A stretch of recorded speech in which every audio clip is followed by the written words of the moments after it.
A very early good morning to all our RANsquawk listeners. It's the election day here in the UK, and so far the exit polls at the 10 PM close last night did have the Tories at 305 seats, so beating Labour in those exit polls.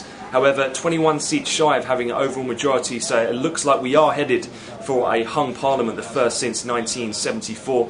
So far, just taking a check on where we stand at the moment.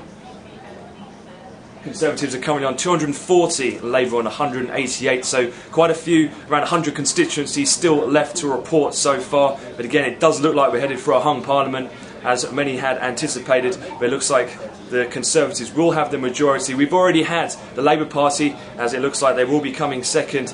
A lot of senior figures such as Peter Mandelson have already come out and said they could be forming or looking to form a coalition with the Lib Dems, making some concessions to them already.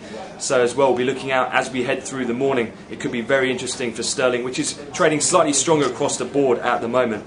Separate to that, this does come on the coattails of some very big volatility we saw on the US indices yesterday. Big spike up in T-notes, and the US stock indices did close the session down around 3.5%. However, they tumbled more than double that at one point last night. A lot of volatility, the ongoing Greek situation, the potential contagion effects for the likes of Spain, Portugal and Italy still weighing as well. Apparently, there was market talk of a very large misprint order going in by a major US institution that sent the SPOOs down in a matter of minutes. But again, it did bounce slightly, but hefty losses were seen last night. And also as well, the euro is still trading weaker. It's definitely worth noting some comments that have come out overnight from the Japanese finance minister, who did say that the G7 are unlikely to discuss the possibility of joint intervention in the markets in order to support the euro. So it doesn't look like they're going to get any aid as yet.